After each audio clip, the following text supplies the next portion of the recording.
Okay. Hi, everyone. I'm Liz. I'm the Vice President of the Paranormal Investigation and Urban Exploration Club. And for our last segment of the day, we're going to be talking to Megan Deputy about witchcraft. Hello, everyone. Thanks for having me on. So happy to be here and to be able to talk about the craft and the arts, as well as working with spirits with witchcraft. So, yay! So excited to talk to you. So, when did you first get into the craft?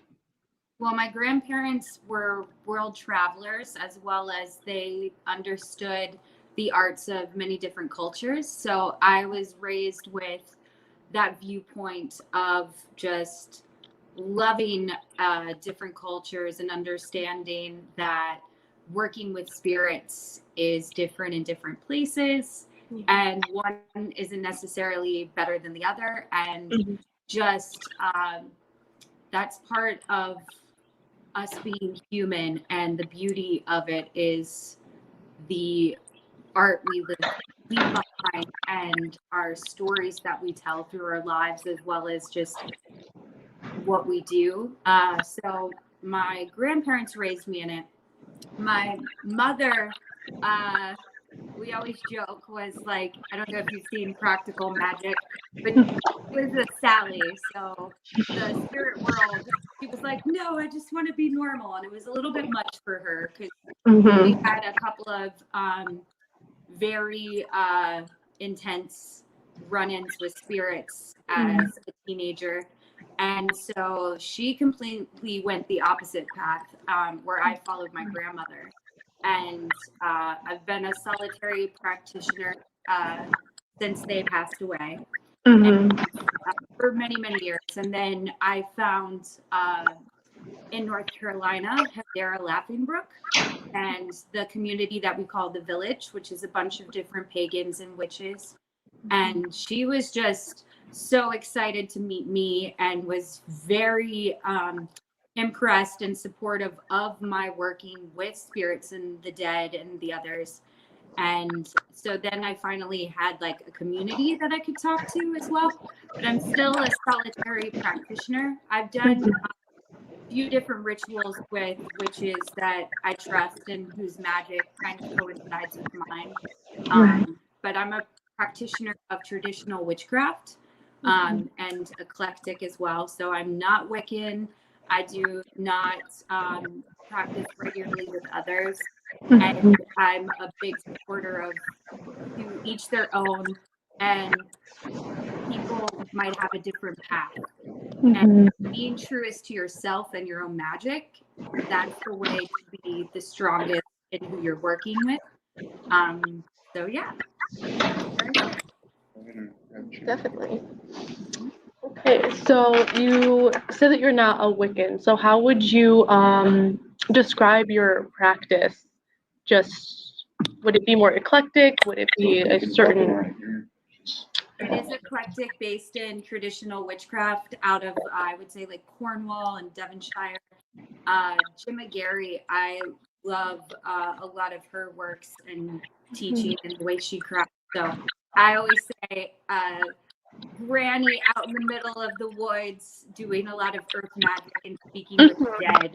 You don't necessarily have to go out and buy this certain thing or whatnot. You use the elements and the earth and those around you and build that community in the spirit world and the magics inside yourself. So a lot of stuff, like I said, I'm a solitary practitioner, but if I come across those whose intentions and magics coincide with my own, I have done ritual as well as with a few other witches.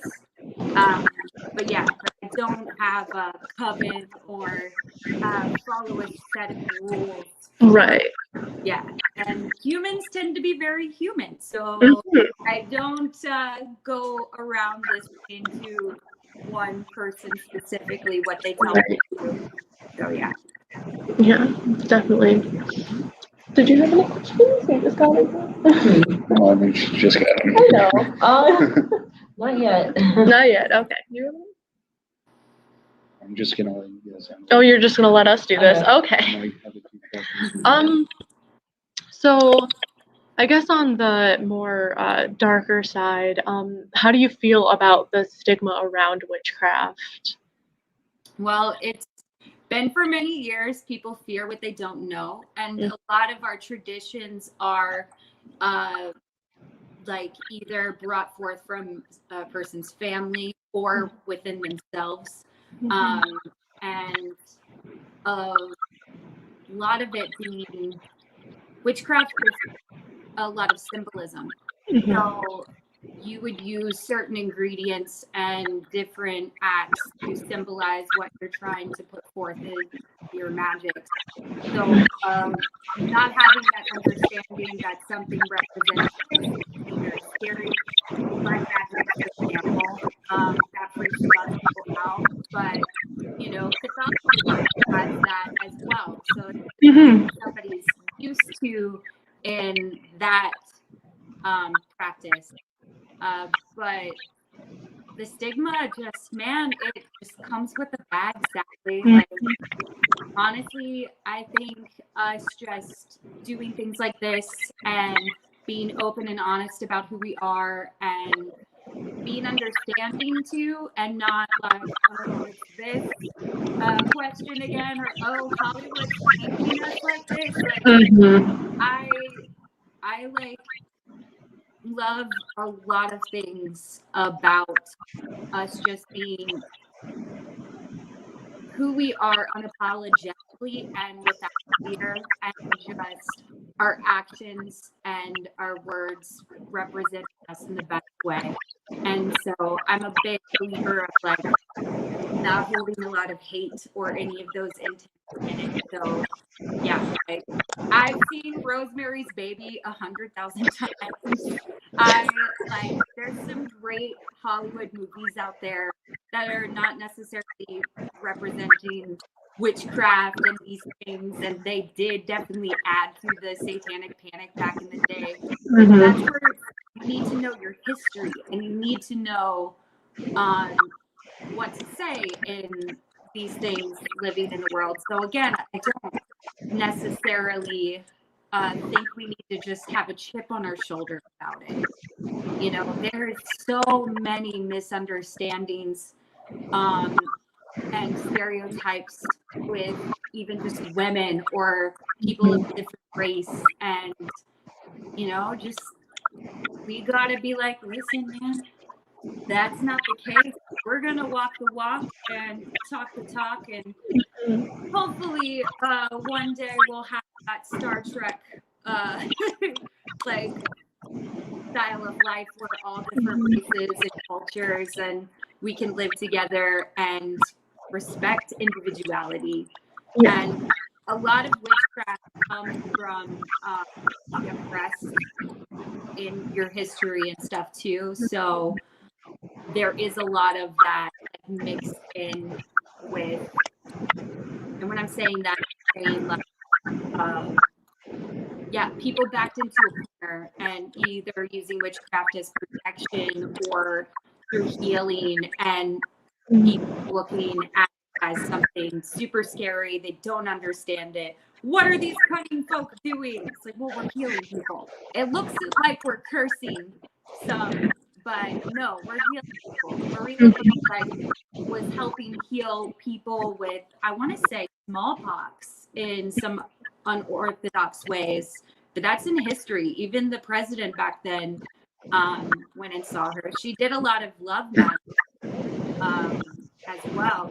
She's a great witch, a great woman, and it's just, yeah, when you kind of look more into what that practitioner, that witch is doing, it's a lot less scary than just like, ooh, voodoo? That's terrifying. Like, no, it's not.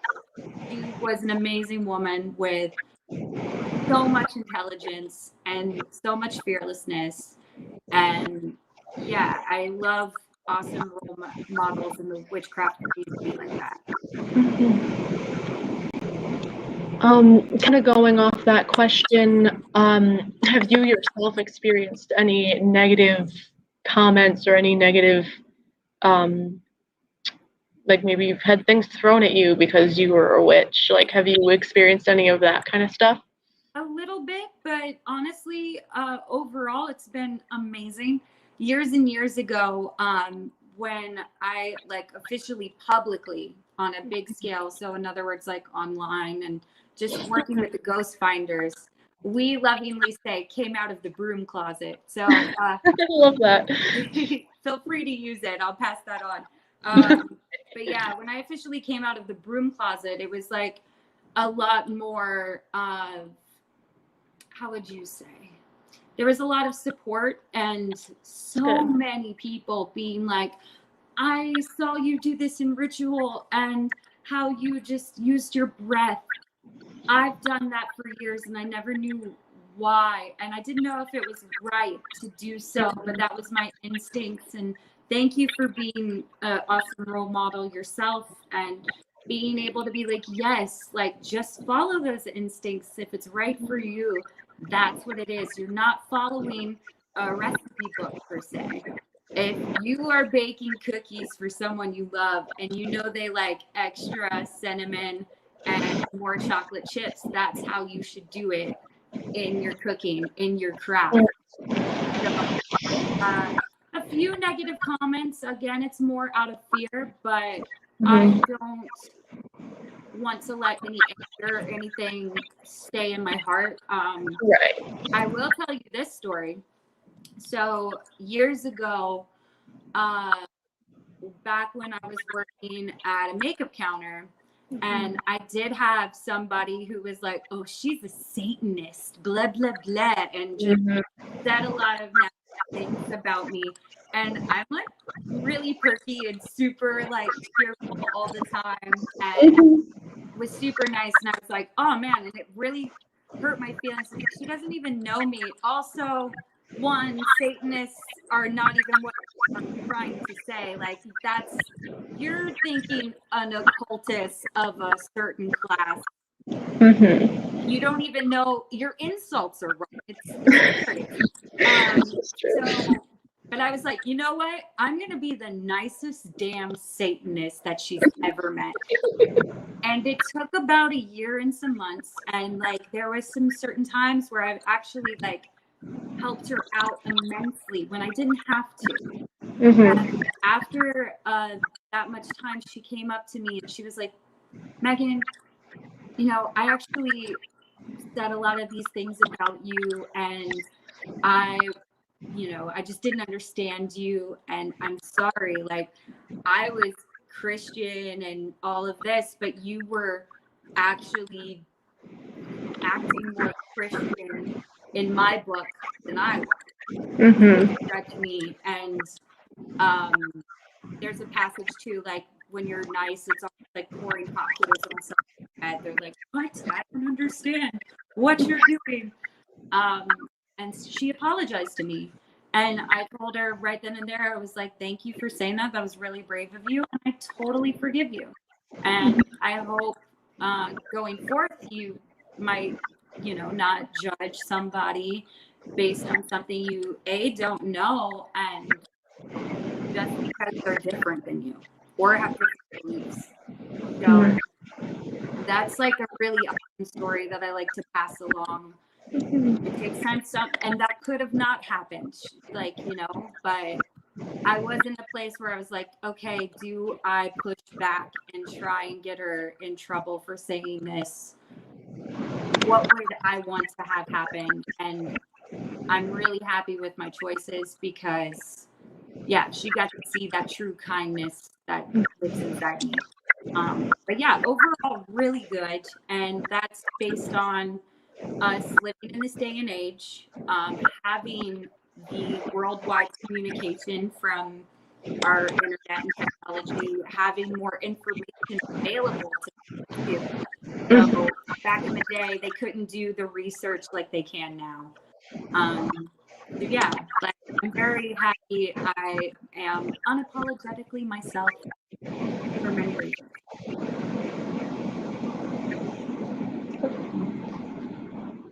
Right. No, I like different experiences, honestly. Did you have Oh, not like a question, No. but like at least for like my background, Mhm. like how do I explain it? It's like one side's super Christian, the other side does like witchcraft.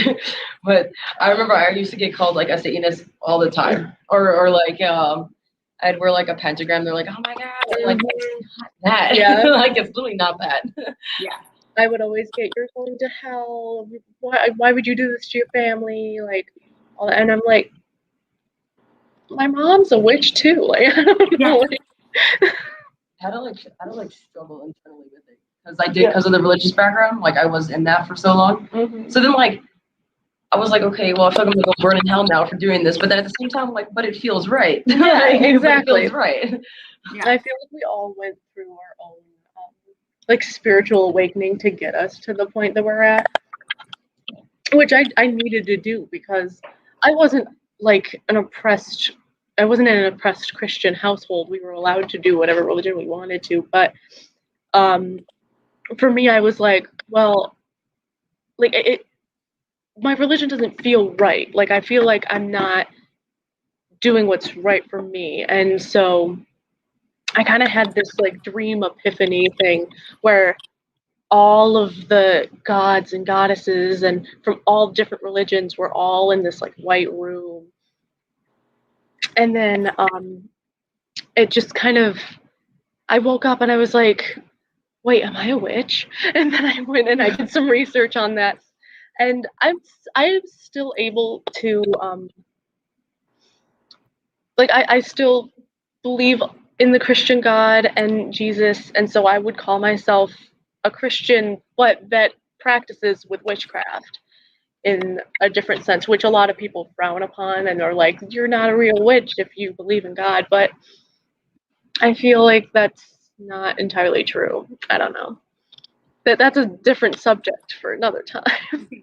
You're totally fine. I totally am like, I feel like if I went back in time, I could hang out with Jesus. He'd be like super dope. We could totally talk about a lot of things. Yeah. And they're separating a difference from respect of Mhm. something else and then following the religious protocols and all of those beliefs too, because Right.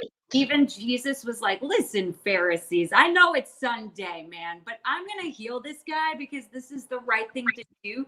Why are you getting too tied up on the rules and all of this, and you're not listening to that connection of spirit from Exactly. you? So, yeah, and there is a lot of like pushback and stuff. So, yes, you can have respect and believe, okay, that is out there, that exists. But I think where a lot of the things that go, but are you a believer of these protocols and rules as well as honoring things like with inside yourself? That's what. Right. But yeah, girl, you're totally good. And honestly, having respect for other beliefs, I think, is so important. And you mentioned your epiphany and dream work. I feel like that's where the dreamscape and the veil is where a lot of my most potent magic comes from the others as well as the gods. And yeah, you have to listen to those, and you always know when it's like different than just like a dream. A dream, yeah. Yeah. So that's beautiful and that's wonderful. I'm really proud of you to hear that too. Thank you. Yeah. So, and also your outfit and makeup is so cute. Lean in for me, please. Like get in there and close your eyes. I want to see this amazing. Oh, you want to see the makeup? Yes. Makeup design. Yeah, that's true. Yeah, I got some purple sparkly eyeshadow for the event.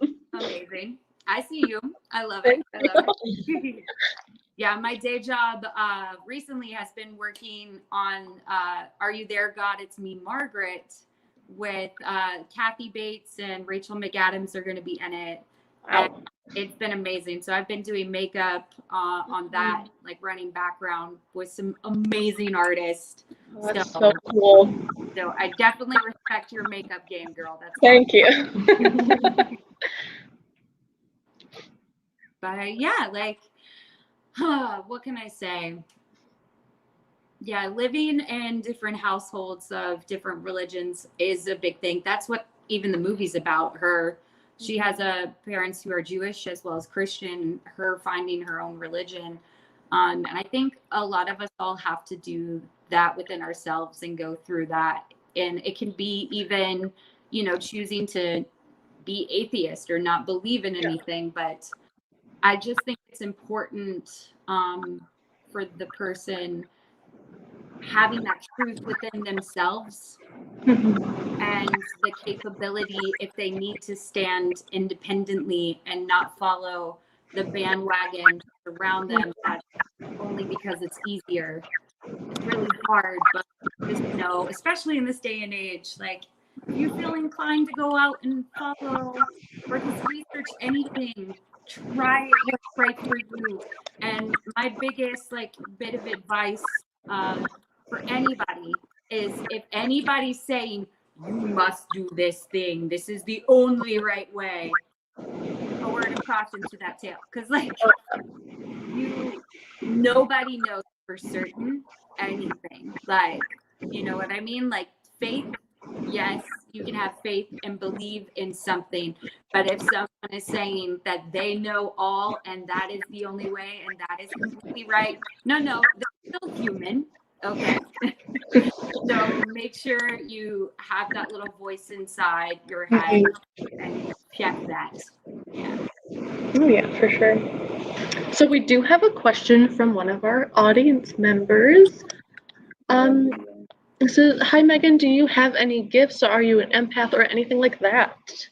I definitely have a gift with speaking with the spirits and the others, so the dead especially. I am a bit of an empath, but I thankfully can, how would you say it, channel and turn it off and on when I need to. Some people struggle with that, so people think it's hard for most empaths because they just soak up all of the emotions and stuff around them. Yeah. That ability. Yeah. It's really hard. It's a gift, and it is definitely can be a burden at sometimes. Oh yeah. Dream work is really big for me, so I've been able to slip the veil sometimes consciously or unconsciously in the dreamscape. And the veil is like another dimension where a bunch of spirits reside. There's many different places in the veil.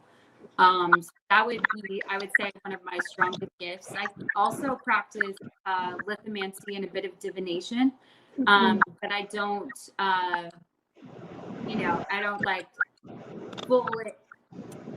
How'd you say it? That's not my first and foremost strength, I would say, but a witch of traditional witchcraft is, we do all of these things. It's all a part of just existing, honoring and loving others and having that relationship with your gods and spirits and just helping your community and stuff.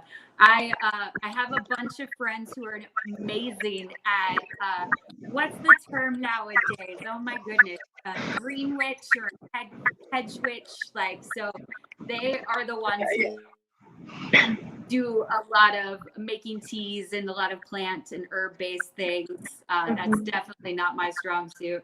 They all joke and stuff. Yeah, I work with the dead and my plants come to be dead if I'm not careful. So that's some of my strengths, but it kind of chose me. I didn't choose it. And it's just, ever since I was little, I was able to sense spirits and kind of have those conversations with them. And I think being raised with that understanding that the dead and the others are a part of nature, they're not anything scary, and they have as much right to be there as we do. And I use the paraphrase of okay, if somebody had never been camping or been to the woods and knew about all of the animals there, they might be okay, that's a bird, that's cool, that's a deer. But if they encountered a grizzly bear, they'd be this is a legit monster. Oh my God, set fire, let's kill all of the bears out there. This is tragic. It's no. all of these animals, they have the right to exist in this woods. You just need to know what to do and what not to do if you encounter any kind of creature, like, you know. And so the others and spirits are very vast, very different. As well, you'll have elementals and ancients and a lot of spirits that you could consider gods. And, you know, if you're treating a grizzly bear like it's a squirrel, maybe it's not, it might just be your understanding of, you know, how you're speaking or interacting to it. It's not its fault. Right. What's an elemental? So elementals are like the sylphs and the salamanders. So like fire elementals are like salamanders, very dragon-like. In Chinese, like they have different kinds of dragons, which represent these, how would you say it, these powerful spirits that are not necessarily human. You have earth elementals too, that would be like fae and gnomes and things like that, that just over time they've been painted in different ways. So different elements give off different energies, and a lot of these spirits who are elementals reside in that certain element. And yeah, it's really fascinating. Even if you research Mormon, like the Book of Mormon and stuff, he talks about having encounters with a salamander and everything like that. And there's been links with fire elements in that location. So you're just like, fascinating. Why? I think everybody's talking and arguing about the same thing in different ways. So yeah, it's truly fascinating. Like if you go into the lore in Ireland, so that, like there's so many different kinds of fae and elementals and different spirits and ancients. So, and then I do believe too, like there are certain times where people would either think fae is an alien being, or an alien being is like being misrepresented as fae. You just don't know. There's so many cool things in history and in lore like that. So I just say it's a vast Marvel universe of different kinds of beings and spirits. Right. So you can't box it all into one little thing. There are many human spirits, but there are vast numbers of different kinds of other beings. Speaking of the Fae, have you had any experiences with them, or do you work with them yourself? I do. I respect them so much. I have a few other witches that have an even closer relationship with them than I do.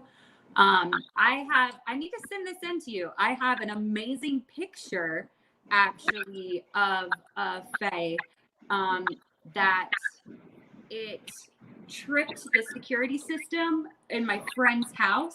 Unlocked the mechanical front door, and the security camera took this picture, and you can see this pixie and the wings even gyrating and her body just like going. It was awesome. She was like, Megan, what do I do? Like, well, you're going to respect the hell out of it. You're going to make an offering. I need you to leave some cream out with this and this. And just be like, lots of love and respect. I do not want to make you angry, because you do not want to make the Fae angry at all. And after that, she got like a little head nod, and nothing has happened since. That's great. Yeah, it's really, really cool. I'll send that to you guys if you want to post it and everything. Yeah, I would love to see that for sure. It's so cool. That's so cool.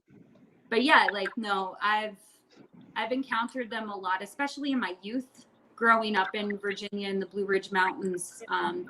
I had a few like watch over me for sure, and there's some like much more gruff earth elementals and fae that I've encountered that I absolutely love. They're so grumpy, it's great. I love it. And then one of my friends had a guardian in his heritage, in his family, that a lot of people would consider to be a leprechaun. And so he was a really tough person to be a roommate with. He actually lived with me and my husband in our house for a time. We had no problems because we have the respect and everything too, but a lot of his roommates would get tons of pranks, their hair would get pulled, coffee got tossed all the time. So yeah, but he always, like, I think that guardian didn't approve of some of the other spirits that the roommate brought in with them at the time. So it could, to the outsider, it'd be like, oh, that's horrible. Like, oh, what a jerk. It's like, no, that was his big brother, maybe trying to protect him, guard him, and let him know what's up. So, yeah. I've had my own experiences with the Fae. I never really saw any, but I know for a fact that that's what it was, because I have lost so many rings, so much I jewelry. always lose my earrings. I Yeah, always lose them. and it's insane because it's like I know exactly where I put it, Mm-hmm. and they steal it from me. So I'm happy you bring this up. I had a lot of friends tell me that and stuff too, and they're like, why? And I was like, okay. So what you need to do is start giving regular offerings, especially if they were doing like ritual and stuff. When they started to give stones or different things, they stopped losing a lot of that, because a lot of the Fae, if they are watching out for you or working with you and you're not giving them their proper, respect or consideration, they will get a little bit handsy with some stuff. So yeah, best friends to have, worst enemies for sure. Yes, Yeah, definitely. they can still be uppity and still be your friend. So don't let them taking some stuff like make you feel bad. That's just like them being like, hey, so I would like some sweets or some stones, and just feel out who you're working with. You need to give the right gift offering to somebody that you know, because like you don't ever want to be that host that's like, oh, I made cucumber sandwiches for you, and they're like, I have gluten intolerance. Then you're like, I feel like a jerk. I'm so sorry. Exactly. Yeah. So do Fae just hang around like witches, or are they around everyone? They're everywhere. Like they sometimes, like I said, the roommate I was describing, the gentleman, he was not a witch. That guardian kind of resided in his family, like bloodline. And different places, like they might be tied into the earth at different bits. Like you can still encounter them. Whoa, that was an ominous head turn. I would see them like when I was a little kid. Yeah. I would see them like well, there was one in particular. I called I don't know, honestly, I actually don't even know if it was a male or female. It's like kind of like a they. But like I called them fluffy because like they look like the dandelion flowers, like the wishy flowers. Yeah. That's what they looked like. And then I would always leave honey and crackers, but I just didn't know that was like an actual thing. Is that what you just like felt like you wanted to do? That's awesome. I would say that. Yeah, and I would write like letters to them, and then me and my best friend would go into like the forest and like build like fairy houses. It's perfect. That's absolutely perfect. And what's cool is a lot of the people, when they're like, oh, I don't know, I just kind of came up with this and this felt like what I wanted to do. That's usually like more, yeah, it's like you handcrafting a gift from your own imagination and heart. The thought is in there. The intent is in there. You didn't just like click and send something to somebody's house. You took that time and love. And so that magic from you is poured into it. So that is perfect what you did. Yeah. Yeah, and they like they would like come around for like a long time. I was like really young, but I talked to them for like years. That's awesome. Like, yeah, a lot of the others that I still talk to, I have since I was little. There's a few ancestors that show up here and there. They definitely don't hang around all day. My grandmother, who I'm like the closest to, I'll see her here and there, but not regularly. Because when she was alive too, she was like, "Don't wait up because I will be playing mahjong in the Vale with all these other people." Like, she's a socialite, so I know she's been having a great time with other spirits. So yeah, like, that's awesome. I got a question actually. Seeing you usually interact with spirits generally, what made you decide to get involved with paranormal investigations? Definitely. Like, I interact with spirits pretty much like on sometimes a daily basis. I get home too, I will light my altars to the others. There's a few that like reside in my home here that make their presence known. And some of the spirit friends that are my guardians, when I am paranormal investigating, they assist as well. So it's been really cool. Over all these years, I've never been grabbed, touched, choked, anything like that, because I have a whole awesome like posse of friends with me. And what's cool is sometimes they can speak for me even when I haven't sensed the spirit yet. I like to say this. You guys might giggle at this analogy, but like, okay, so everybody's seen the animated, not the live action. I couldn't even finish it. I'm sorry, but the animated Mulan. Yeah. Oh, Yeah. Yeah. So you have your ancestor spirits, and then you have these entities like Mushu that kind of watch out and stuff for you. So I'll have some of my ancestors like with me when I'm paranormal investigating, and then I'll have my Mushu as well. That is an inhuman spirit that can interact with some of the ancients or elementals and things like that. Yeah, so it's super beneficial, and you get, I would say, that feeling even more so from the place you're in and the spirits you're working with. Even in episodes of the Ghost Finders, like, I love the footage from the Selma Mansion. You can actually find this episode on YouTube with the Ghost Finders, but you'll see Rob reacting to this spirit that none of us can see. We're in a pitch dark room, and he asks me to speak to her, and I do. But I'm not just using my voice. I'm like telepathically sending out that emotion and intent along with my words, as well as talking to the others around me that I'm friends with to talk to her. So you see her in camera actually react and understand and give her some space right after it's different tools to bridge that gap and gateway. And sometimes the veil can be hard to speak through.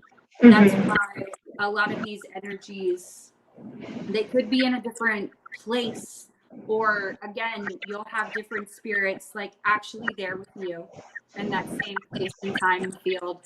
There might be little windows. If they never interact with you, they might just be like, you know how we can imprint images onto celluloid. It might just be like a film strip. So that entity might not even be there. That is just a reoccurring cinema that is imprinted. Those emotions are stained in that place. And yeah, just working with spirits help you figure out what it is you're talking to and how to go about it. I see like a lot of shadow people. I've never seen like a full-on apparition or anything, or like orbs, but I have seen like just like shadow people running. That's the only thing I've been able to see, even like when I was a kid. Yeah, there's a lot out there. I've seen an apparition here and there, but I don't see full apparitions on the reg. I always like feel like a bat, so my like senses are very heightened. My dream work, that's when I'll get to see them full on. And sometimes I can like go back in time and see like a little glimpse of them. But as far as being like, oh, there's Emily standing right there. I can see her holding up a spoon in the kitchen. No, it's like I know Emily's in the kitchen and I feel her emotions coming at me first. Okay. And now I'm like picking up what she's excited about and what me. There's an entity that I became friends with since the episode The Wayne Hotel in Pennsylvania. This is years ago. I call him lovingly Cowboy.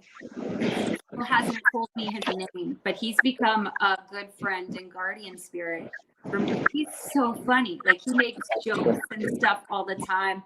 He even was like making fun of Rob on the spirit box, and like he said some things like, you know, like come have coffee. And so we went to the room where they would drink coffee, and that's where we could hear him much more clearly.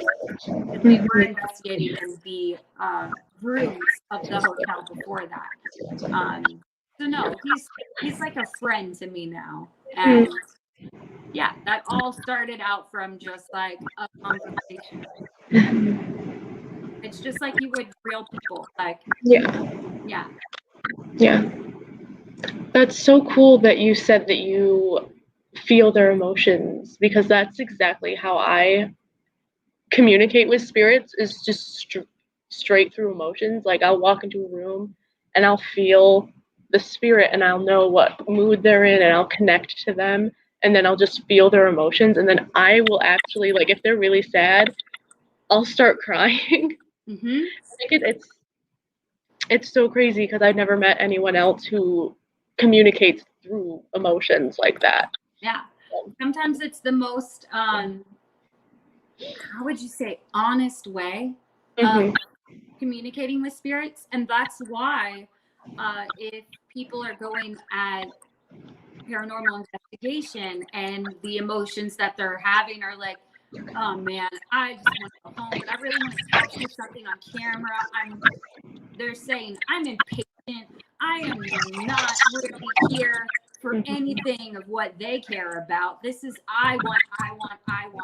And that spirit is feeling their emotions. They're like, yeah, all right, well, I'm not going to, you know, I'm not your maid. I don't need to do what you're telling me. But if you are coming and be, hey, I'm here for you. If you want to tell your story, this is our way of showing it to the world. Just letting you know that we know you still exist. We are still giving you that respect. Here's an offering that we put our love and intent to just give you.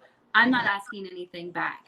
But that's when they're like, oh, wow, you actually do care. But you need to have those intentions and emotions lined up. And that can get a little bit difficult for a lot of people, especially if interacting with spirits is something scary to them and something really new. If you're meeting a friend for the first time and you know they go to hand you a cup of coffee and you're like, oh shucks, and coffee, they might be like, what did I do? Like, now I kind of feel bad. Like, is there something? Am I scary? Is there something like so just treat them like you would anyone else that you're meeting, and you'll know if it's not a human spirit. Like your spidey sense will tell you, and that's what you have to listen to and respect those emotions coming from that being, even if it is a human spirit. There was we were in the servants' quarters of a different place, and we could hear him talking, and I can pick up his emotions. He was like, can you please get out? Like he was agitated, and I was like, Yeah. if you want us to leave, just we can hear you through this device. Try to be very clear with what you're trying to say. If you want us to leave, and he goes, clear, and we're like, okay, there you go. And so we thanked him for his time, and we left. And so I feel like a lot maybe some other investigators would be like, oh, we got a voice, we need to keep pushing and Yeah.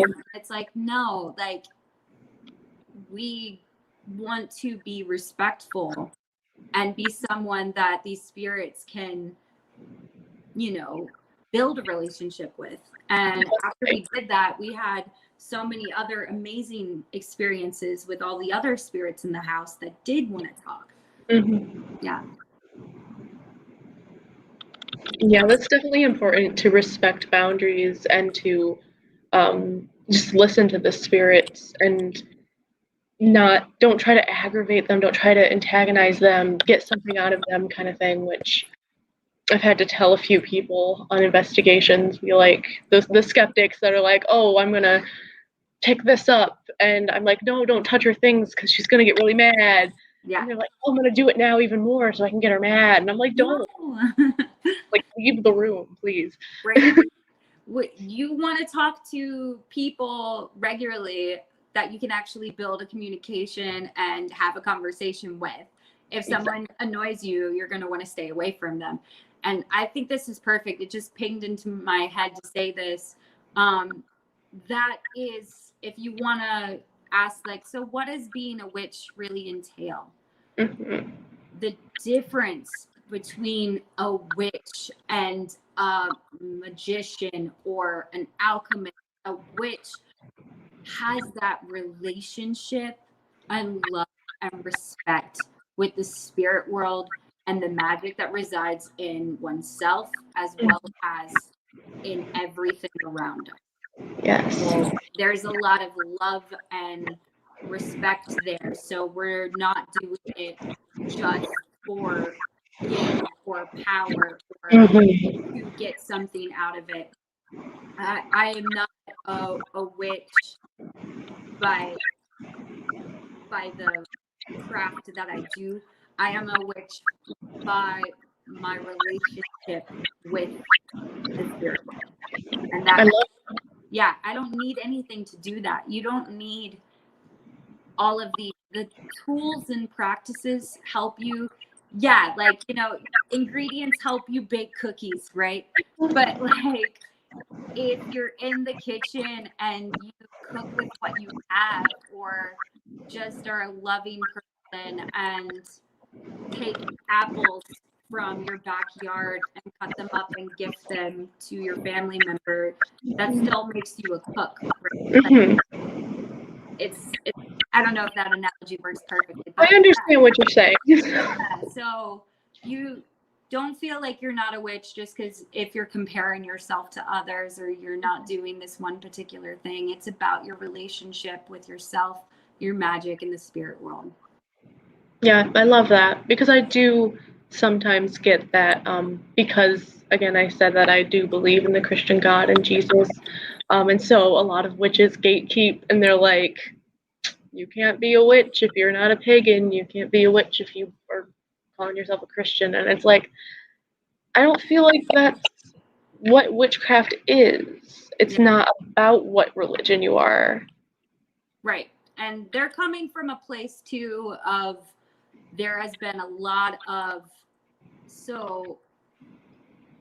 miscommunications, like thou shalt not suffer a witch to live.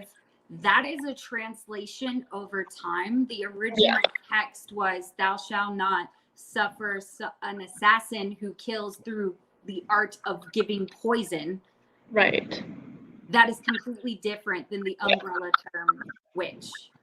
And so that's where a lot of that practice of religion and following what's in that book, you know, where a lot of that can't be a witch if you're that. So just when you're speaking to those people, let them know I am completely following just my beliefs of respect of other deities, as well as like what I've been around, but not necessarily agreeing with the mistranslations of things. Yeah. Exactly. Because it's like, well, I don't understand the art of picking and choosing. So you still eat shrimp and you still hang out with women who are on their period, but you can't do these other things. Where is the highlighted Bible of what to follow and what not to follow? I don't understand this. Like, I'm like, I just feel like, again, to each their own. And a lot of that comes from a lot of people like having the clear-cut rules of what to feel and stuff. And just remember that might be attached from fear or I don't want to say like that, like having the known of what they feel and that clear-cut is easier for some people than just, you know, opening up your emotions and your senses to the spirit world and knowing yourself. You'll find that in a lot of witchcraft is know thyself, and you should sharpen yourself to become even more put together, and it's a constant thing. You never get to the end of that race. Right. It's ongoing. But yeah, just put out your intentions of love and understanding, and don't let fear or hate get in the way of that. Just be yourself, you know. And what's cool with a lot of us pagans and stuff, we have so many different gods and beliefs. We should be like, that's awesome, total respect. I love that you love Odin.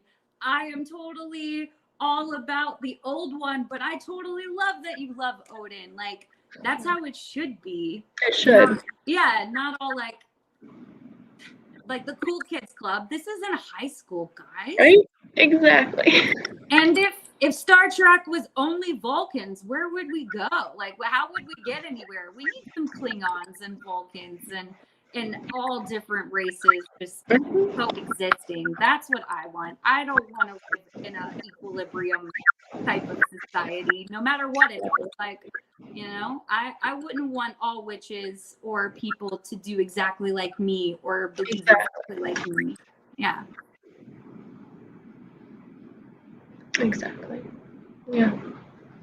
Did you have any last minute things? I mean, what is it like working with Rob with his version of the mediumship? I'm sorry. What's it like working with Rob? Yeah. Yeah, it's been great. Like, he's like a family member to me, you know, so it's cool because he can get a little bit of those HD images at times when he connects. He's gotten so much better at like shielding himself. You'll see in past episodes, like some spirits, like when he's making that connection with him, like I'll help kind of bring him back and shield him a little bit, so to speak, or those emotions like take a lot out of him.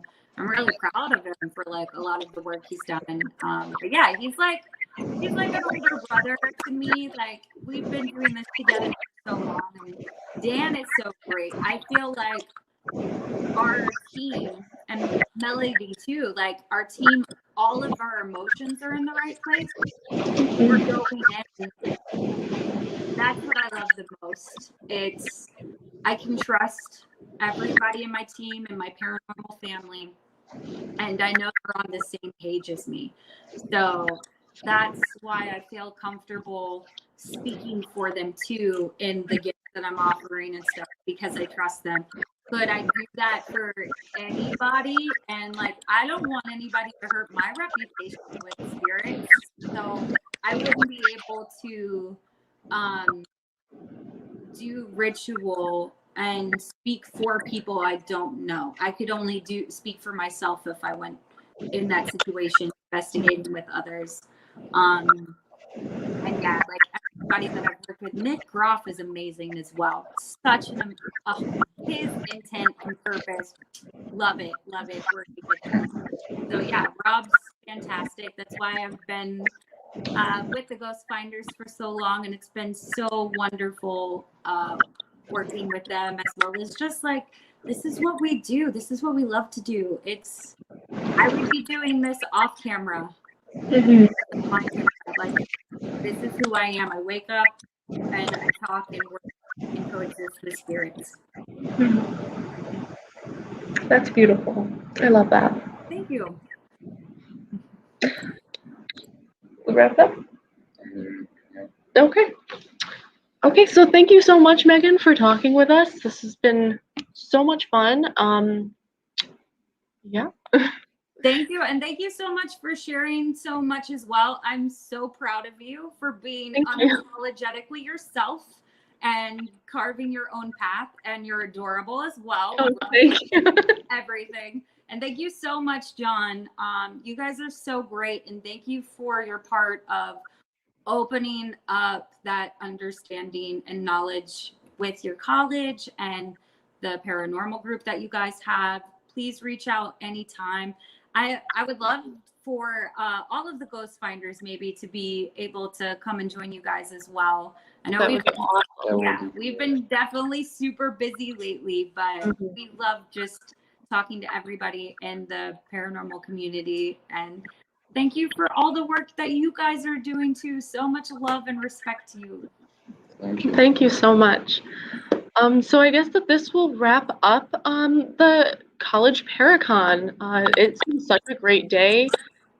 We've had so many amazing guests, and what a perfect way to wrap it up with Megan and this great talk about witches. Right up my alley.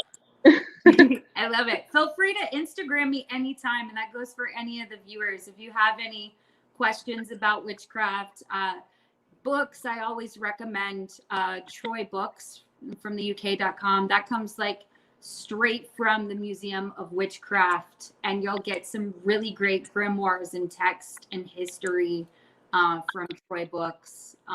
Or yeah, just keep being yourselves and being awesome witches and just people and representations of the paranormal and those who love the spirit world. So yeah, thank you guys for having me. Thank you so much, and you have a great night. You as well. Bye. Bye. Okay, so I guess this wraps it up. I hope everyone has a great night, and thank you for watching and tuning in to the first college ParaCon.